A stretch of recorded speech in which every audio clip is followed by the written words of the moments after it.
Populate by Joe West, starring Danny Bell, Joel Callaghan, Sally Elizabeth, and Joe West.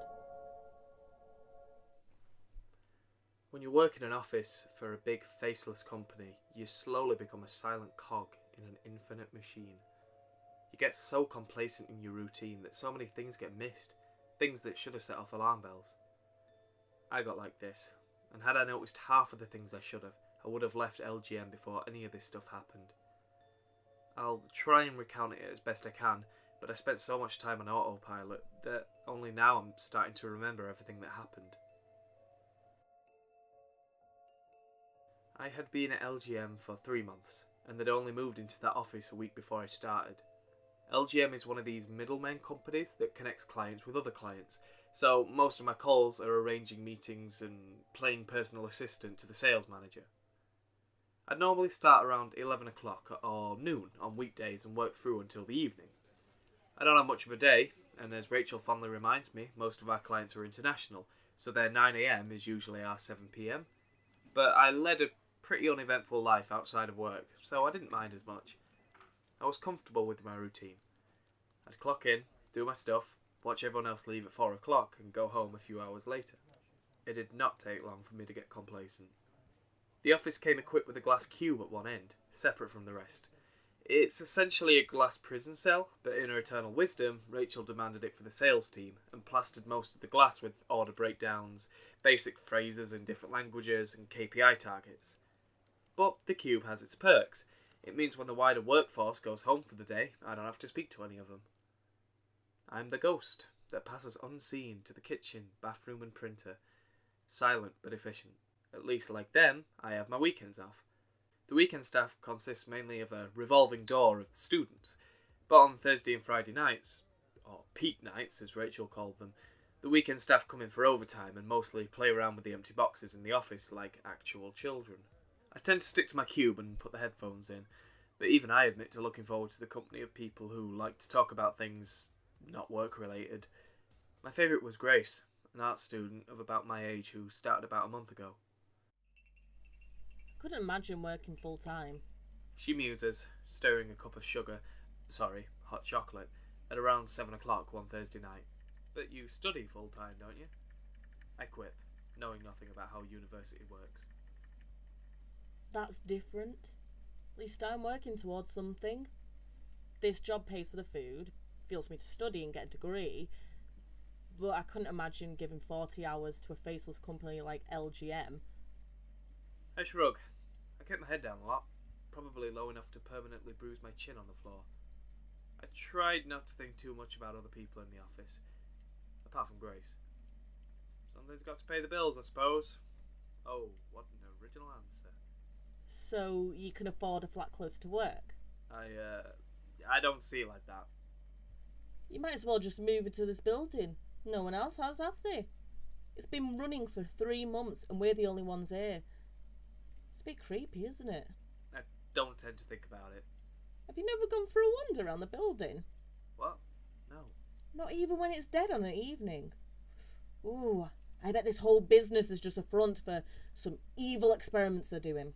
I'm sure the evilest thing they're doing is avoiding paying their taxes.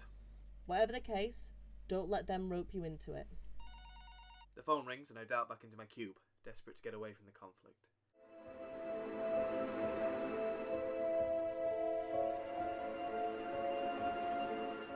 I shared the cube with Rachel, a woman fueled by coffee and right-wing feminism. She leaves the door wide open for the sales executives to drop in at their leisure, and she usually keeps this quiet, collected temperament and lets off steam through pen clicking and lip biting. But the days where she lost her cool are what kept me entertained. One such Tuesday lunchtime, 2 men appeared in clothes resembling hazmat suits, and they put the whole office on pause. Everyone was just staring at them. What did an admin wing need with 2 people that looked like something off the space program? I saw they were just stood there looking uncomfortable and nervy, and Rachel was not pleased. What the hell are you doing up here? One of them apologised, but the words were muffled under their mask. You work downstairs. You don't come up here. It can't be that important, can it? More muffled apologies and she sent them packing. I presume they were dirty maintenance types that she didn't want to muck up the office. They were probably sanitary by the looks of their suits, and it's at this point that any sensible person would have asked Rachel about them, or asked around the office to see if anyone knew why they were there. But I was lazy, and hated conflict, and kept my head buried, which I think Rachel appreciated. Conversations with her are generally one-sided, and almost exclusively her moaning. A few days after the hazmat people, her attention was on Grace. She took 4 calls in 2 hours. 4! Does she even know how to work a phone? Maybe it was just a dead night. They are statistically our busiest nights. That's when we schedule all our meetings for the week ahead. Bloody students. I don't disagree with her out loud. I'm smarter than that. A few more slick and prime business managers pass through the cube as I answer a steady flow of calls. I'd been given a stack of orders to work through and I plodded along at a snail's pace because I didn't understand half of what the inventory was. The contents were either in German or Japanese, and I didn't think it worth to give them a Google Translate.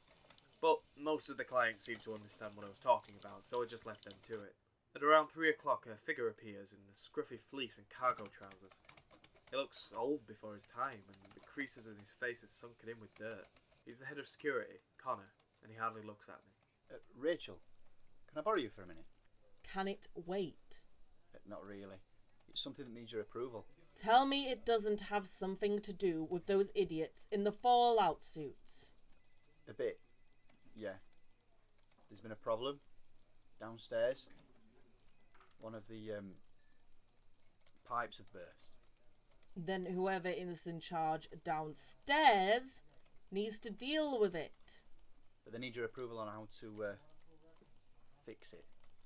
She sighs, slams the laptop shut and leaves without saying goodbye. She's in and out that often, manners have transcended her. This lifestyle had ground me down to a self-consumed creature who generally didn't listen or notice any alarm bells. The fact that LGM's director was going downstairs to deal with a maintenance issue just washed over me. I didn't even know we had a downstairs, and I certainly didn't care to ask. I do remember a thought flashing for a second. It was Grace telling me her theory that LGM was up to something else. But it dissolved as quickly as it appeared, as soon as Facebook loaded up. The muscle memory had kicked in, subconsciously, and the second Rachel was out the door, I'd given myself a 5-minute break. My afternoons were highlighted by fleeting quiet moments where I could get off working. At the time, being able to look at memes for 5 minutes was more pressing than noticing anything unusual happening around me.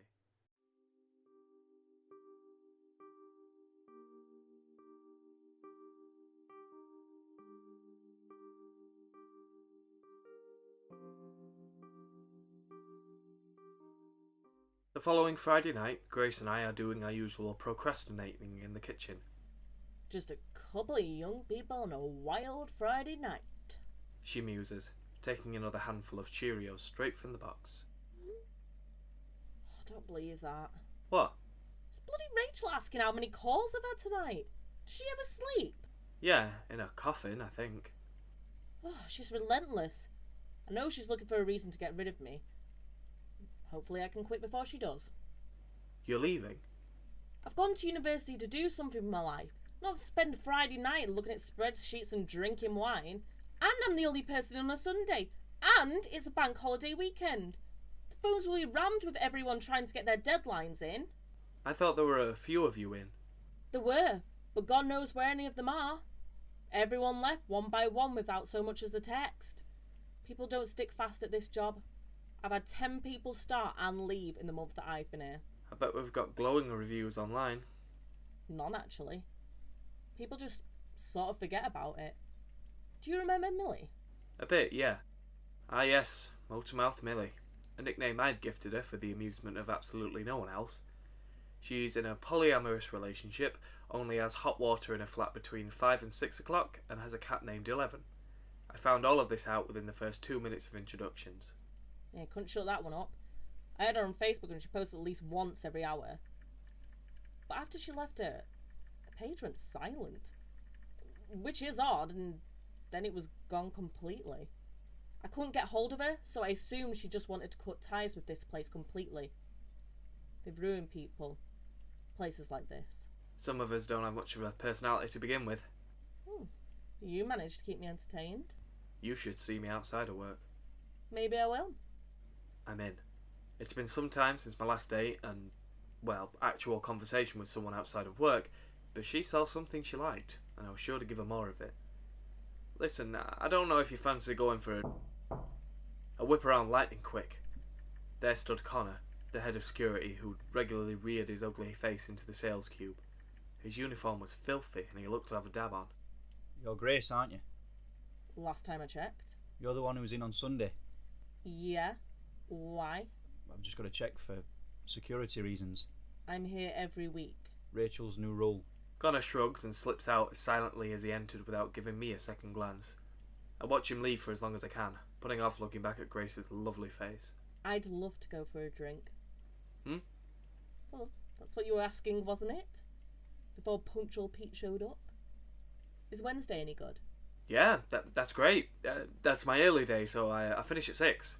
I know. I've seen the rota. We swap numbers and begrudgingly go back to the phones, but carry on texting from either side of the cube walls.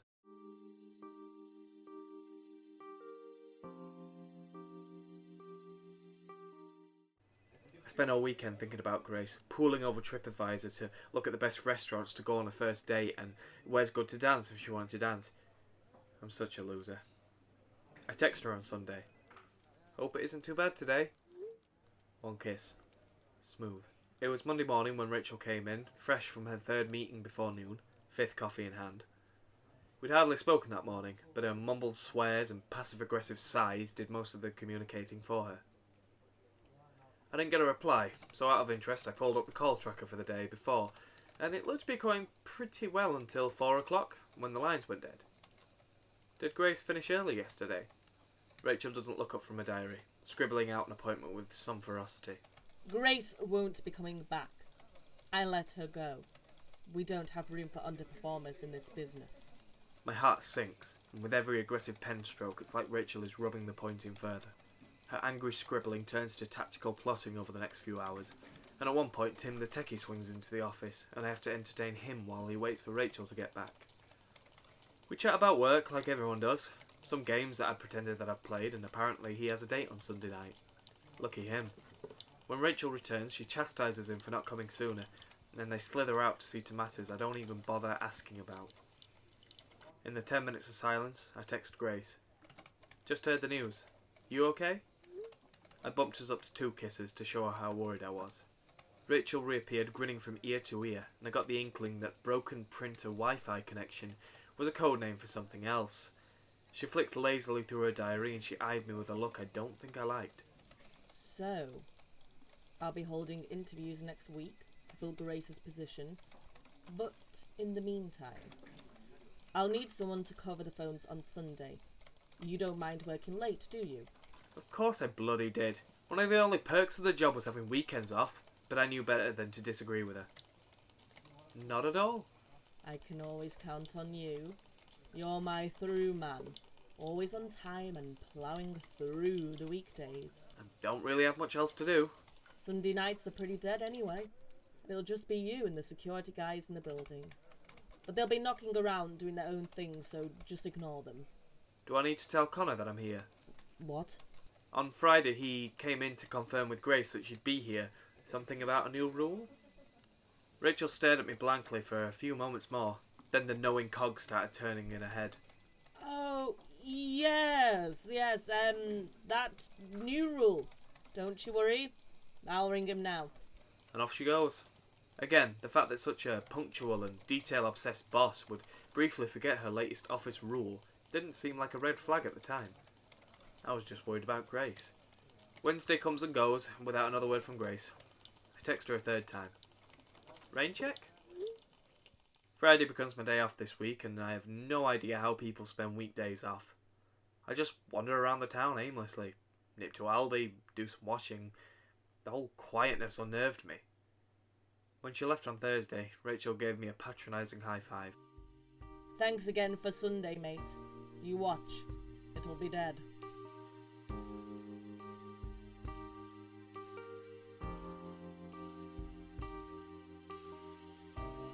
And it was. For the first part, at least.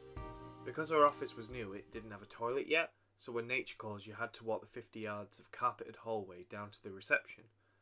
On a normal day, I'd pad out the walk as long as I can. I'd give my legs a stretch, flirt with the receptionist before they leave. Because I spend so much time working alone, I have to make my own fun, which mainly involves my inside joke with the billboard you can see from the hallway.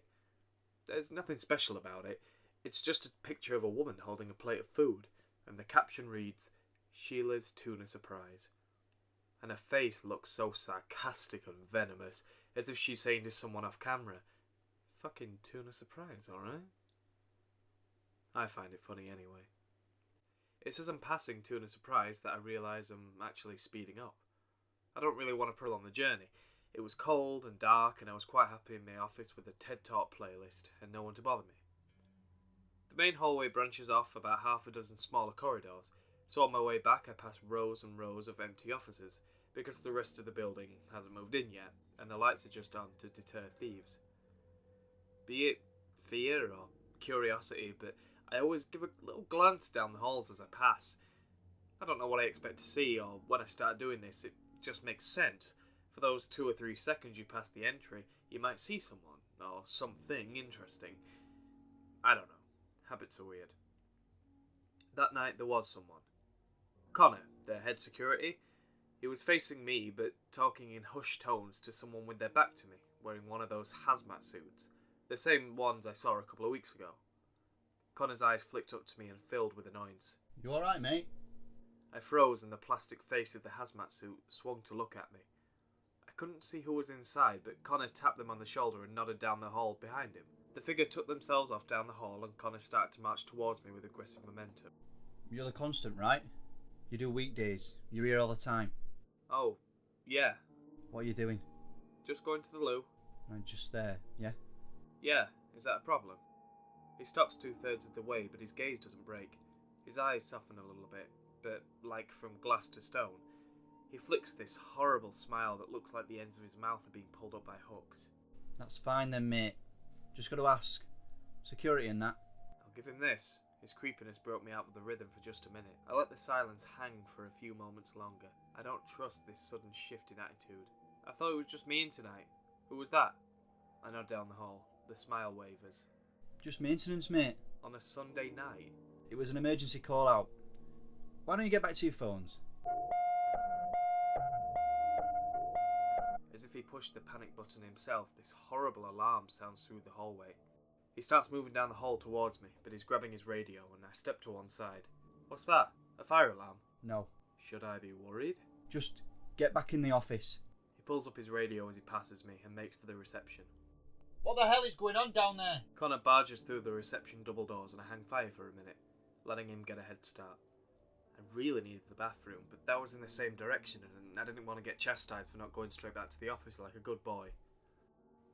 His unnerving creepiness did unsettle me, I remember that much, but I accepted the reality as being none of my business and put it out of my head, like I'd gotten so used to doing. I slither through the reception, do my business and amble back down to the office. Eat your fucking tuna surprise, alright? Fob out, I beeped and pressed and then, bam, walked straight into the door. I took a moment to gather myself. I've been so lost in my muscle memory, thinking about making a coffee and a tuna surprise. I thought the door would just open, like it always does. I scanned the card again, this time slower and more deliberate. The LED flashed, but instead of changing from red to green, it stayed on red. This is going to look great on my timesheet, I thought. I stood for another moment, just dumbfounded. A little voice in my head started to mutter about reliance on technology in the workplace, but I ignored it and moved away. Not sure where to, just away. I couldn't do much more here, could I? I go for my phone idly, as if it'll have the answers, and there's a text from Rachel. 2 kisses, she's been on the wine. I reply, quiet, involuntary break, locked out. She calls me less than a minute later. What happened? Where are you? Outside the main door. Have you seen Connor? What? Yeah, but he didn't say much. Look, I'm fine, everything's fine. I'm just outside the main door and my phone cards just stopped working. Did an alarm go off? Yeah. Right. Have you tried cleaning it? The scanner? The card. I don't see how that's productive. I'll just go try and find one of the security guys and see if they can help me. No, wait! Let me get Tim for you. The technician? No, he's on a date tonight. I don't want to bother him. It's fine. He's here. 1 second. Holy shit, Tim. You kept that one quiet. He's got an override code for the scanner. It's 3497. No dice. Are you sure? Try it again. Could I just talk to Tim? Did an alarm go off in the building? Yeah, why? It might have locked the card reader temporarily. Crap, I am going to kill Connor. This has happened before, I take it. No, just shut up a minute while I think. All I hear is rumbling. She's tossing the phone around. Rachel, what's happening? Hello? The line drops. I try the code again just to humour her. And again. The third time I leave a little gap between each number. Still nothing. I just stand in uncomfortable silence for as long as it lasts, waiting for her to call back. Can I help you? I turn. Towering above me is a 6-foot security guard, broad and dark. His eyes are beady and his face is blank and dopey. But he fits in well inside this bleak, empty building, unlike the scrawny, agitated man he's looking down on. My card won't work. My eyes dart to the scanner, pausing long enough for him to get the picture, then back to him. You work here. What? Yeah, sorry, of course I do. I raise the card a bit to validate my claim. I believe you. Why else would you be here at this time? I just really love my job. Can you let me in? How? I don't know. Do you have like a master key or something? No, LGM haven't printed them yet. We've just got access to the front and back doors. Your security? Noted. How are you meant to do your job if you can't get into all the rooms? With difficulty. If you need your key, I can try resetting it. Follow me. We move down the hallway in single file, the silence only being broken by the squeaking of Boyd's boots and the desperate wheezes from his nose. You heard that alarm as well, didn't you? I'm not deaf. Apparently it might have locked down the card reader. According to Rachel, anyway. Probably. Nothing ever works here. I bumped into Connor before, but he wasn't very talkative. Do you know what the alarm was for? God knows. There's all sorts of crap goes on down here. I keep my nose out of it. They pay me £7 an hour to sit behind the desk, not ask questions. His name is Boyd, by the way. He didn't introduce himself. I had to read it off his name tag like an animal. I'm Jones, by the way. And I didn't ask. Sheila, can we get some to-do surprise down here to sort him out?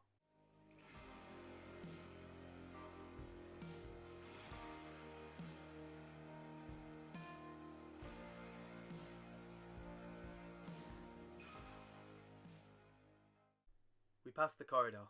I peek, and there's nothing. I think about bringing up Connor's aloof behaviour to Boyd when...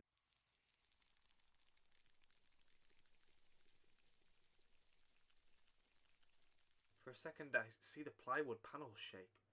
It came from above, whatever it was. It sounded like something scuttling around above us. You heard that, didn't you? Probably a rat. Big rat, I think. There's no more shuffles for the rest of the trip down, and I withhold comment as Boyd squeezes his fat arse behind a tiny desk. I just feel for the chair. His sausage fingers prod and poke at the keyboard, and he rests my card on this little black box, like a shop scanner. He wiggles it a few times to get the calibrating position just right, and I lose a brain cell with every second that passes. Boyd? Are you there? Boyd raises his radio without looking up from the screen. Connor? What's going on up there? Are you with Jones? Yeah, he's here. What was that alarm about? Keep him with you, alright? Come off it, bud. Where are you? I'm just, doing the rounds upstairs. Stay in the reception, both of you.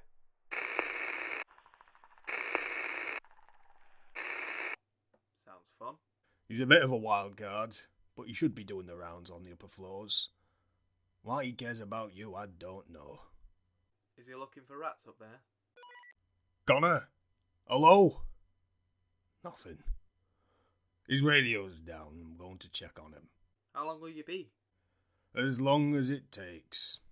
Do you know where he is? Will you have to check every floor? He should be on the 5th floor by now, but it's hard to say. Can I just take my card and go? Sit tight, office boy. You'll be back in your cube soon enough. He wiggles himself out of the desk and nearly knocks over his pen holder. Use the desk phone if you need me. He taps his own radio, then plods to the elevator and prods the buttons. They don't light up. Ugh, I don't believe this. He dispenses some more heavy breaths and starts on the stairs, leaving me alone in the silent main building reception. At least it beats working.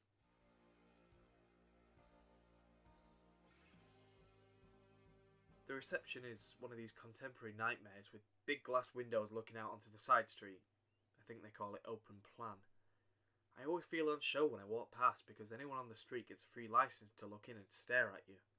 Not like my comfortable office at the back of the building facing the glamorous car park. It's dark and dead, but I see something bobbing. A torch off someone's phone, rocking and shaking like the owner is running. Then the owner appears, a woman not dressed for the cold weather, looking behind her constantly as she runs. She looks up at me and her eyes are frantic and bloodshot. Her hair is all matted and frizzy. It's Motormouth Millie. But what's happened to her? She looks behind her again and starts running up at the door. She's shouting, but I can't hear her. I'm frozen staring at her, but just as I move closer to hear her, something leaps out of the darkness and onto her. I can't see exactly what it is. Her torch goes face down as she hits the ground. Millie rolls around on the steps and this thing gets caught under her hair and jacket like it's attacking her. I can hear her screaming, but I can't do anything but stand and watch. In seconds, her face disappears under her hair, and I think I can make out something bony and black covering her face like a hand. Then something splatters on the window, and Millie goes still. It takes me a few seconds to register what is on the window that came out of her. It's blood. I start backing away clumsily, not knowing where to look or what to do. Run, where? The office. Locked out. Keycard. Boyd. Where is it? Where's Connor? No, we need Boyd. Boyd's radio. I scramble over to the table and press the first button on the desk phone with empty hands. It's static. I try the second button, but it's the third that gets him. Connor? Jones. Sorry, Fuck. I need you to come back. Why? Something's happened. Shit. I don't know what. There's this woman outside, and I think she's hurt. Alright, Christ. I'll be right down. Calm down. And I'm back in the silence and the darkness with a dead woman on my doorstep. I gently put the phone back in the handset, putting off looking at her for as long as I can. I take a breath in and out, then turn back around. I'm not alone. A van has pulled up into the loading bay in front of the building. The back doors are open and two figures in hazmat suits appear out of the darkness, approaching Millie. What? I've seen those suits before. Have I seen those two people before? I pull my feet towards the door. Either they can't hear me, or they're just ignoring me. But where did they come from? They weren't here a minute ago. Christ, they weren't fucking fast. They bend down to Millie and pull her up from the pool of blood on the step, taking her to the van. I bang on the glass. Hey, stop it! What are you doing? The fear and anger slurry out my throat and my words don't make sense. I just stand there banging on the glass for a few more times, letting the noise roll out. I was confused and scared. Were they coming for me as well? I watched them pull her lifeless body into the back of the van, shut the doors, and drive away. Before they left, I'm sure I saw one of the blank plastic masks look directly at me. I get a hold of my throat and breathe sensibly for the first time in what felt like years. The caveman instinct quickly fades out and rational thought swiftly takes back its rightful place. That stuff on the window can't have been blood. That would mean something bad would have had to have happened. Was it a dog that attacked her? Or a fox or something? An animal couldn't have done that to her, surely. Could it? Then the paranoia kicks back in. Will Boyd see the blood and connect me to it? Will he open the doors to get a better look and let in more of what attacked her? After a sound 10 seconds of worrying, I shut my eyes and hold my breath for as long as I can, heart rate rocketing off the scale. Once it's calmed down, I get a better grasp on the situation. Millie, a woman no one has seen eye or ear of for weeks, is seen running past her old workplace on a Sunday night. Going for a jog? Could happen. Only she wasn't jogging. She was being chased by some creatures or a thing I couldn't see. Maybe I'm just tired. Or maybe she is pissed off a fox or a stray cat. We have those in the city. But she didn't get up. That part is without explanation. Those hazmat suit people, I've seen them before in the office. Rachel shouted at them. She told them to get back downstairs. Was Millie downstairs? What is downstairs anyway? Does Boyd know? Okay, focus. We can't do anything about her now. She's been taken away. We'll tell Boyd when he gets back and it'll sort itself out. but this stuff on the window and doorstep is more pressing. The space where Millie fell has this pool of liquid where her head was, and I kneel down to inspect it. In the dim porch light, I can see that it's dense and oily, bubbling and throbbing like it's cooking on the step, like it's alive. What are you doing? I whip around lightning fast, and there's Boyd, hesitating in the clinical reception light, looking as unimpressed as ever. Millie was there. She's a woman that used to work here. She came running up to the door, but something attacked her. This thing. I couldn't see what it was exactly. You've been drinking, haven't you? This thing attacked her. I know she's not there now, but look, her blood is on the door. I step aside and Boyd's beady eyes widen at the sight of the blood. He shuffles forward and leans in further, obviously trying to debunk what he can't understand. Boyd, where are you? In the reception. I tried looking for you. What happened to your radio? Is Jones there? Yeah, he's still here. He says he saw a woman outside getting attacked. Get him back in his office, alright? Now. What's going on, Connor? You need to keep him safe. He's the fucking constant, alright? The what? Out of the darkness, something comes scrambling up the stairs. It moves too quick for me to see, but it takes the stairs in 2 steps and launches itself at the window, smacking into the glass and dropping to the step. There's silence, and Boyd leans in to try and study it further, its limbs twitching and fidgeting. That's what attacked Millie. We should go. The same shuffling from before, coming from the same place, above us. We both look up with mortified faces as the ceiling panels rattle and shake. In an instant, a panel pops through, and another one of those things drops down onto Boyd's face. Boyd stomps around, clawing at his face, but it moves too quickly for him to grab.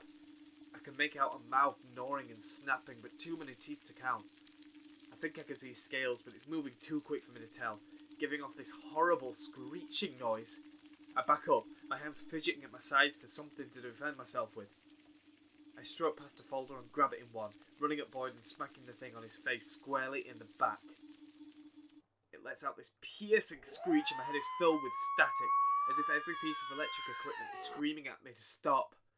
The thing on Boyd's face drops limply to the floor and squirms for a few seconds, tendrils trying to grip at my leg. It convulses and crouches in on itself, and silence returns to the reception. I look to Boyd and he's scratching his face compulsively, like there's an itch he can't get rid of. Are you okay? Oh, my face! Oh, I think it left something on my face. Oh. Boyd brings his paws down, and there's a nasty mark covering his eye and forehead, halfway between a bruise and a blister. Does it hurt? It's not important. Boyd wipes his face again but shrugs it off, looking down at the creature at our feet. In the dim light, I can get a proper look at it, but even then I still can't describe it properly. It has 2 rows of razor-sharp teeth underneath a concave head, which looks like a skull stretched over some gooey insides which bubble. Its body is spindly and scaly, with 8 arms and 3 fingers on each claw. It has a long tail with something on the end, like a pod with a needle in it. We need to get out. Boyd moves to his desk and tries the release button. The doors click quietly, but don't budge. The front doors are no good. They're on lockdown too. The only other way is through the back door downstairs. No. We can't go downstairs. What are you talking about? Listen, these people came to collect Millie's body after the attack. They were wearing these hazmat suits, and I've seen them before. Rachel told them to get back downstairs, but they took her fucking body away. That isn't normal. And if they're from downstairs, I don't want to go down there. All that's down there is a storage cupboard and some shit. But you said yourself some weird stuff goes on in this building. It does. And if I haven't checked the basement an hour ago, I'd agree with you to take caution. But it's fine.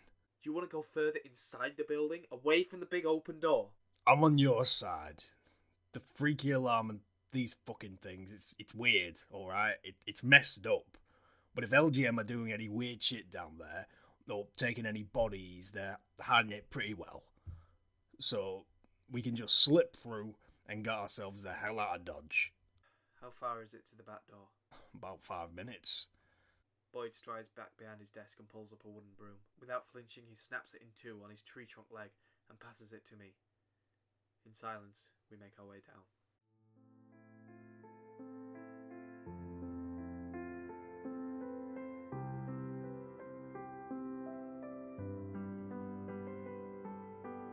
The only sounds down the stairwell were Boyd's heavy breathing and the occasional scutter from something above us in the ceiling panels. Every time I heard one of those things move above us, my legs tensed and they willed me to freeze. Like it'd do any good. But I pressed on, and if Boyd felt as scared as I did, he didn't show it. Besides, we had our trusty mops. My eyes ping-ponged between the grubby whitewashed basement walls and the disgusting growth on Boyd's face. He was covering it with his meaty hand and kept wiping it with his sleeve, as if it'd do some good, but it only seemed to fester more and bruise. After 5 painful minutes, we make the building's loading bay. It's an unattractive place, illuminated by flickering bulbs that shed light on the oil stains and safety notices. It's a big garage door that backs onto the car park and a van parked to one side, which I assume is the same type as the one Millie was piled into. We pass loading equipment and crates of metallic boxes we politely ignore. They're scuffed and covered in writing that looks foreign. Boyd reaches the door and turns his key in the slot. Nothing. He tries again and hits the door in frustration. Crap. What's wrong? The doors work in an auto-lock system. It must have gone down with that alarm. Even the fire doors are rigged. This is LGM we're talking about. Besides, if they've got stuff going on in here, you can be sure they'll be keeping this door locked the tightest. Boyd turns to me for the first time since we left the reception, and I quickly study the growth now collapsing over his eye. Soon, he wouldn't be able to see. You need to wash your face before it gets worse. I'm fine. Now! Boyd shuffles across the basement and squeezes into the tiny service bathroom. It's not a glamorous thing by any stretch, with cracked tiles and a little tower of empty toilet roll tubes. But it has water and a mirror, and that was good enough. His hand pokes out with a radio in it. But hold on to this. I take it and clip it onto my belt. Not entirely sure I want it to ring.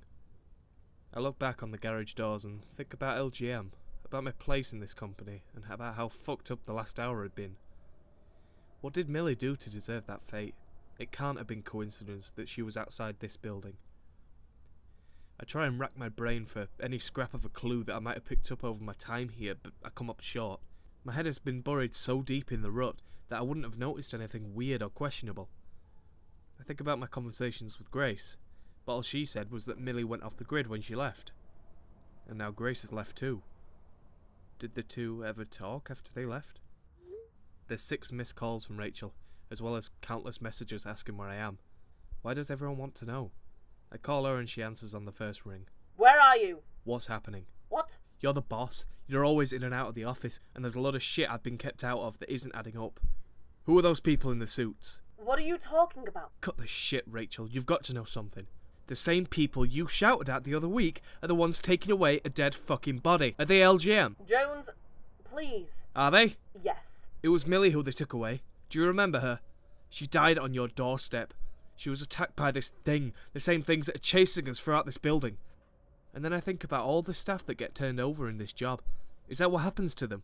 No, just... What do you do to them? No, just... No. Fine. Just calm down. I need you calm. LGM doesn't just deal in restaurants, as you've probably gathered. We offer people up to scientific institutions. Volunteers, you might call them. That came from the bathroom and practically made the tiles shake. Before I can creep around, Boyd stumbles out clutching his face. The growth is covering his eye now and it looks like an egg. No, many eggs. The largest is pulsing and emitting a soft glow. Boyd splutters words between pants and tries to claw at it with stubby fingers. I want to help him, but I'm glued to the floor in fear, the phone dangling limply between my fingers. He cracks the surface but pulls his arm away quickly, something following through with it. One of the creatures. His face disappears in a flurry of ooze and horrible liquid, and the creature clambers over his skull, eyes clicking and darting around the space. I'm already running, towards the nearest door and down a hall. I don't know where, I just need to get away. Behind me I hear more of them emerging from Boyd's face and screaming around the basement. I can hear them clambering down the hallway, rattling over the ceiling and doors. Door, I need a door.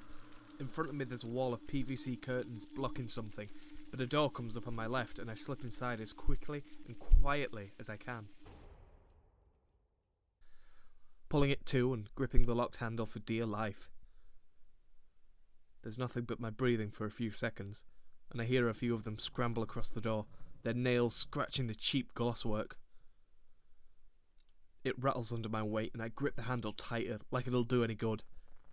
Then all is silent, but I don't relax my grip. With my other hand, I feel up the wall for a light switch, but I find it hanging from a cord. I pull down and the same room is illuminated. It's cramped and intimate, mostly taken up by 2 clothing racks of hazmat suits. Along one wall, a dozen plain, plastic helmets stare blankly at me. There's a safety notice behind them that reads, "Always wear your PPE." I quickly scan below it and there's graphs of different types of acids, guides on how to treat burns, and a breakdown of alarm definitions. Apparently, 1 bleep means a supervisor is required, 2 is for a laboratory spillage and incidents, 3 is for something called subject unresponsive, and 4 means building quarantine. The alarm earlier had 4 bleeps. All the doors are locked down. Something down here triggered a quarantine. If I go back up to the hallway, I'm back in the loading bay with those creatures. The only way is through the PVC curtain and whatever lies beyond. Whatever it is that requires so many different alarms. I'll obviously need one of the suits to protect me going forward, and if nothing else, they'll slow down the creatures from latching onto my face. As I put on one of the suits, the sarcastic portion of my brain flits across the stage in top hat and tails, and remarks that it didn't expect my first Sunday to go like this. It does a small tap routine as a sort of punchline, and off it goes. Back to the theatre of rational thought, everybody.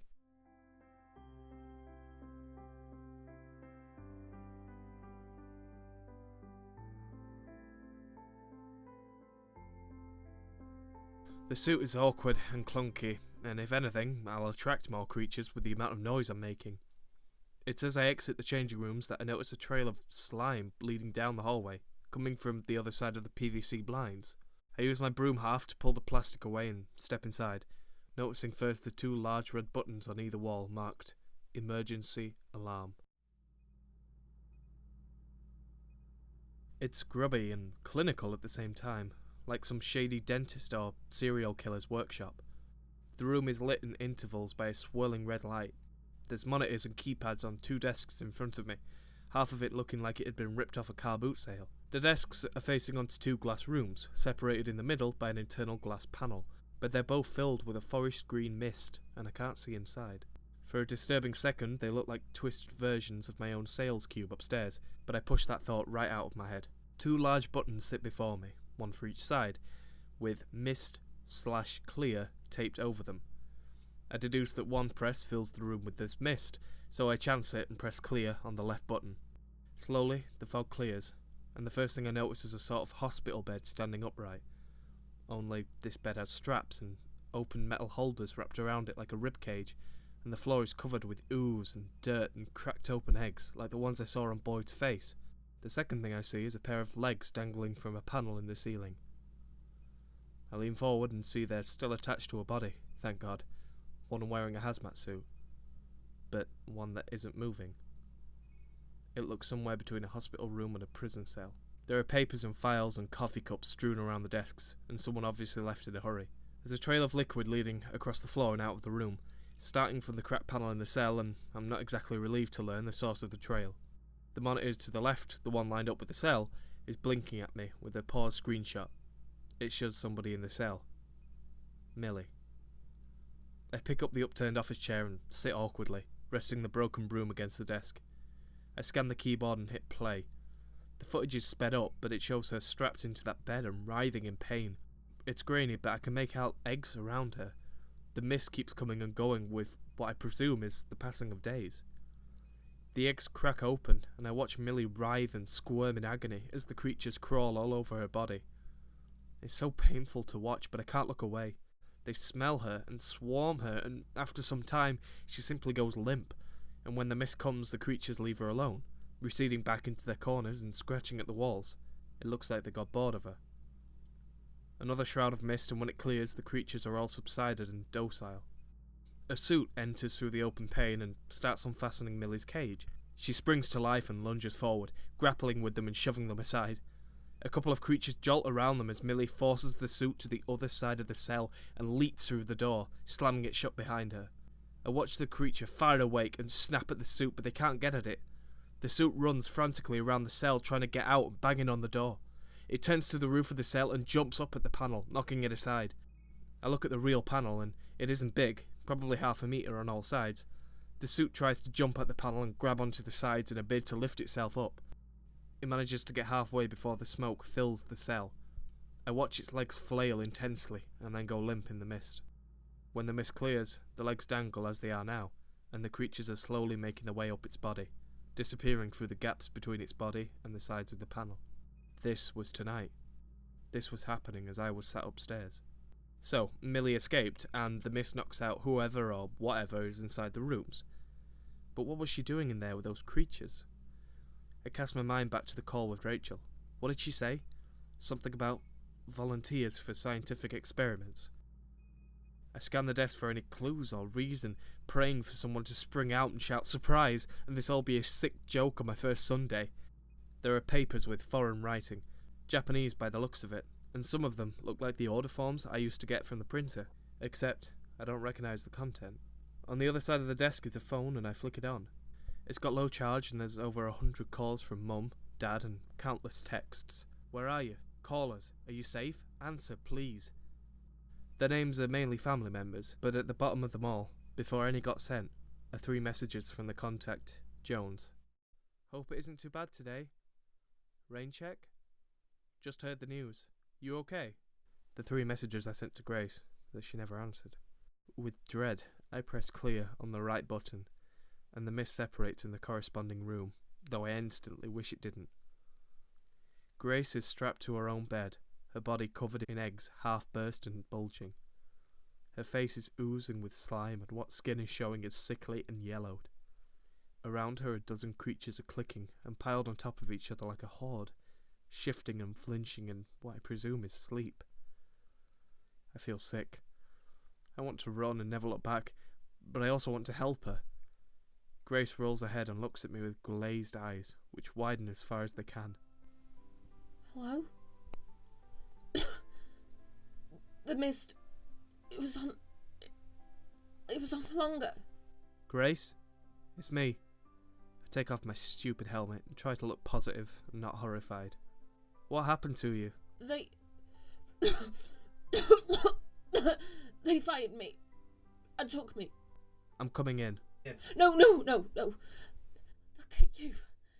It's what they do. But I can help you. There's no help for me. Look at the tapes. I did. I saw what happened to Millie.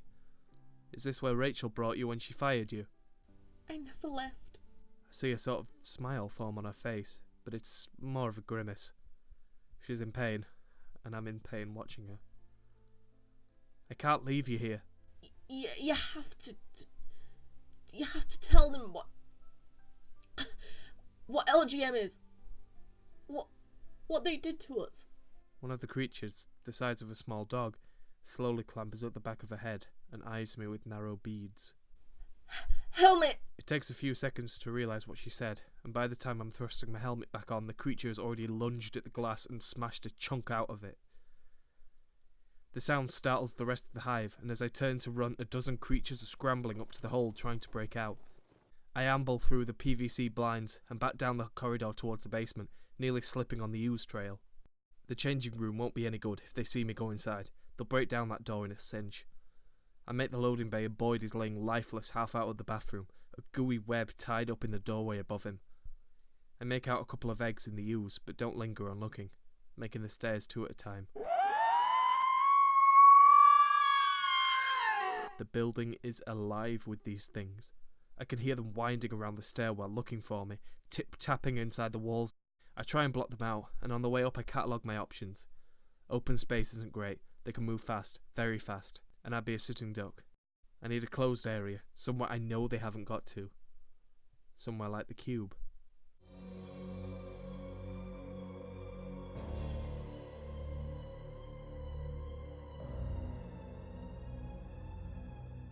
I clamber to the reception and swipe up my key from its dock. Some quick thinking I was bloody proud of myself for having. Fucking tuna surprise, alright?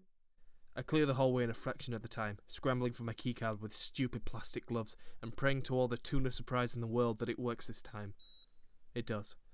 I slip inside and throw my weight against the main office door until it closes, darting through the desks and into the tiny sales cube at the back. I slip in again and do the same trick to force the door closed, propping a chair against the handle just to be safe.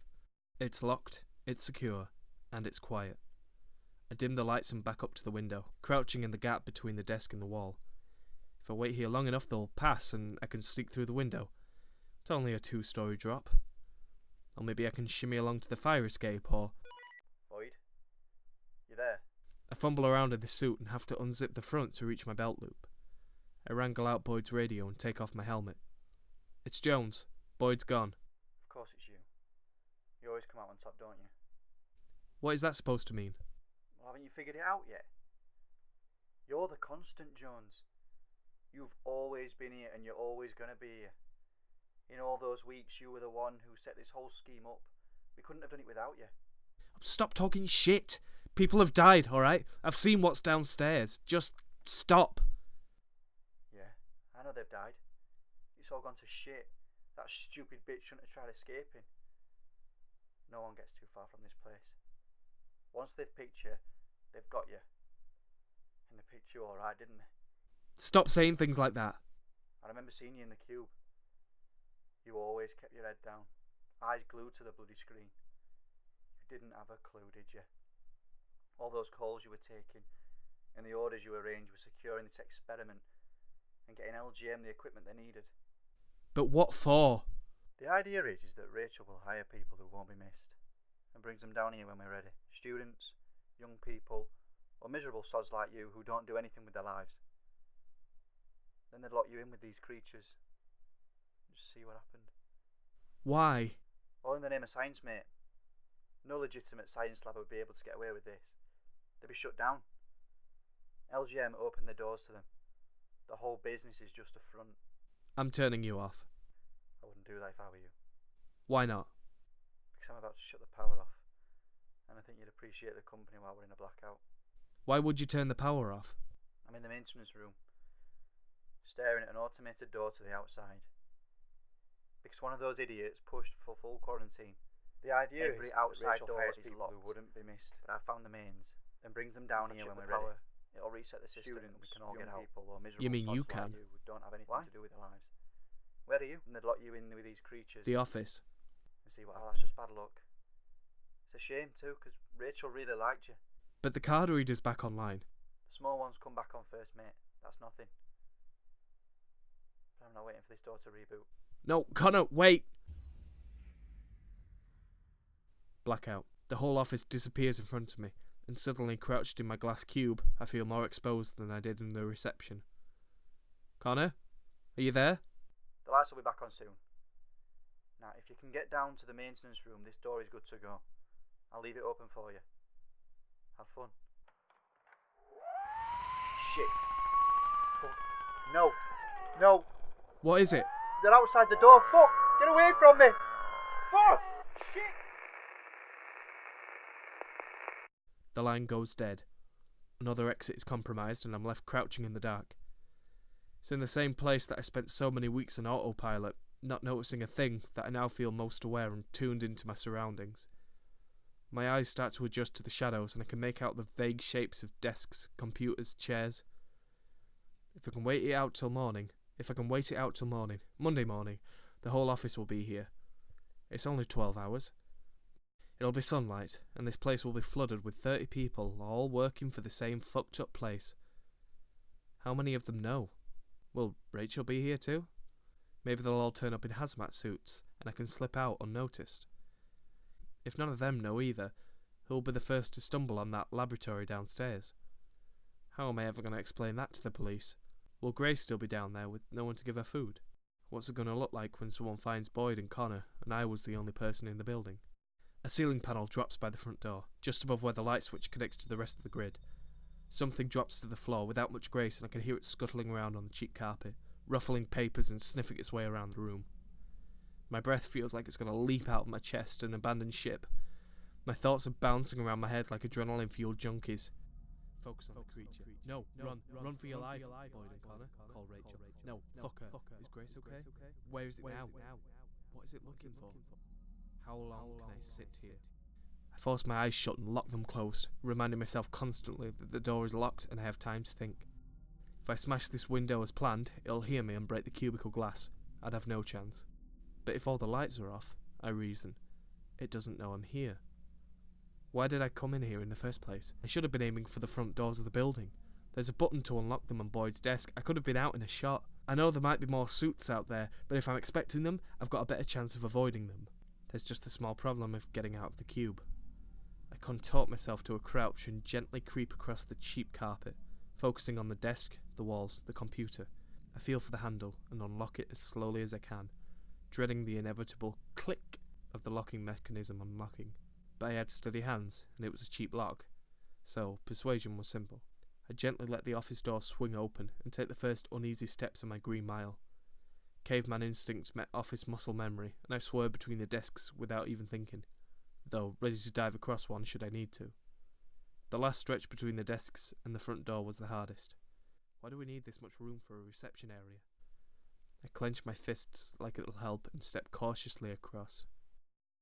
It's on the couch. It's close. I could reach out to it. Does it know I'm here? I freeze and shut my eyes, rattling through the stages of acceptance and denial at the same time. I hear another movement and pray that it's moving away. I feel a soft bristle of air move up my arm, and I will my goosebumps not to make a sound. Some fluid drips onto my shoulder. Spit, and it lingers for a moment on my face. I can feel its teeth on my ear. It lets out soft, frequent breaths that beat on my skin. It's studying me. Slithering tongue gently wraps around my cheek, and it feels moist and warm and fucking horrible. I clench my eyes together, willing it away, and then it moves on, scuttling back across the office towards the cube. So, I move on too. I'll give myself time to think on it later.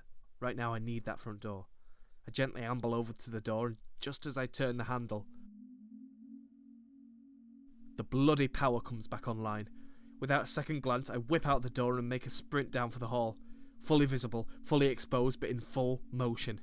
I shove through door after door, not bringing myself to look down the side halls or what state they might be in. My eyes dart outwards to the tuna surprise poster, my cheek twinges, sensitive and raw. I flick my head forwards and make the reception, slamming the door release and emerging through the sheet glass door. The air outside is cool and like a refreshing blanket. I feel every bead of sweat trickle down my face like electric sparks, and I can see my breath thick in front of me. I amble down the stairs and look around, expecting an armada of truck and hazmat suits. But there's nothing. Just a quiet side street on a Sunday night. No creatures, no mess. I meet the end of the street and a young couple laugh and joke as they walk past me, completely oblivious to the sweaty man in a hazmat suit staring around himself wildly. There's a tramp further down the road that I passed every day, but he's rummaging in a bin and doesn't even look up. The world outside is oblivious to what LGM is doing in that building. Probably as oblivious as I was, and I worked in the damn place for 3 months. As I start up the street to the main road, I wrestle my phone out of the suit. There's just one text from Rachel, but I don't even read it. I ignore it and call the police. I don't tell her everything. Of course I don't. I just tell her, oh, there's been an accident at LGM. She calmly tells me not to worry and that they'll send a car out to the postcode I gave her. She tells me to stay put, but once I hang up I throw my phone into the nearest bin I pass. Rachel and everyone else that works in that office can take the fall for it. I'm not being the face of this horrible night. I make my way to the end of the road, onto the main strip of bars and restaurants, and hail a black cab. I fall onto the seat and let the leathery interior consume me.